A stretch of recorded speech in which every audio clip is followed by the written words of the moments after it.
تلنگانہ کے محکمہ سیاحت نے ناگرجنا ساگر سے سری سیلم تک کشتی کے سفر کا افتتاح انجام دیا۔ فطرت سے محبت کرنے والے اور سیاح جس وقت کا انتظار کر رہے تھے وہ آخرکار آ ہی گیا۔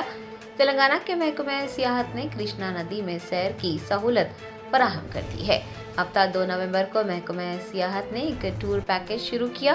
نلگنڈا ضلع کے ناگرجنا ساگر سے سری سیلم تک اب کشتی کے ذریعے سفر کیا جا سکتا ہے۔ بتایا گیا ہے کہ 5 سال پہلے اس سفر کو شروع کرنے کا منصوبہ بنایا گیا تھا، سہولت کو فراہم کرنے کا منصوبہ بنایا گیا تھا، لیکن کورونا وبا اور ناگرجنا ساگر میں پانی کی سطح مناسب نہ ہونے کی وجہ سے اس کو ملتوی کیا جا رہا تھا۔ چونکہ تلنگانہ کے ساتھ ساتھ بالائی علاقوں میں بھی وافر بارش ہو رہی ہے، اس لیے دریائے کرشنا میں سری سیلم سے ناگرجنا ساگر تک پانی کی زیادہ مقدار دستیاب ہے اور اسی کو مد نظر رکھتے ہوئے محکمہ سیاحت نے کشتی کا سفر شروع کرنے کا فیصلہ کیا ہے۔ تقریباً 120 کلومیٹر طویل اس سفر کے پہلے دن ریاست کے ساتھ ساتھ آس پاس کے علاقوں کے سیاحوں کی بھی بڑی تعداد محظوظ ہوتی نظر آئی۔ ناگرجنا ساگر سے نندی کونڈا کے ذریعے یہ سفر طے کیا جائے گا۔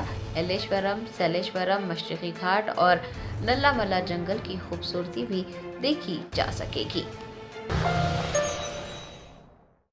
جرمنٹن super speciality hospital national award winner doctor Mir Jawad Zar Khan, German trained senior orthopaedic surgeon and director, ماہر ڈاکٹرز ڈاکٹر واصف اعظم اور doctor Bharavi Chanduri, senior cardiologist اور دیگر ڈاکٹرز نمایاں خدمات انجام دے رہے ہیں۔ Robotic surgery, advance cath lab, MRI، operation theatre, ICU، 2D ultrasound جیسی سہولیات سے آراستہ کارپوریٹ لیول ہاسپٹل، واجبی فیس میں ہر مرض سے شفا یابی کے لیے جرمنٹن سپر اسپیشلٹی ہاسپٹل، عطاپور۔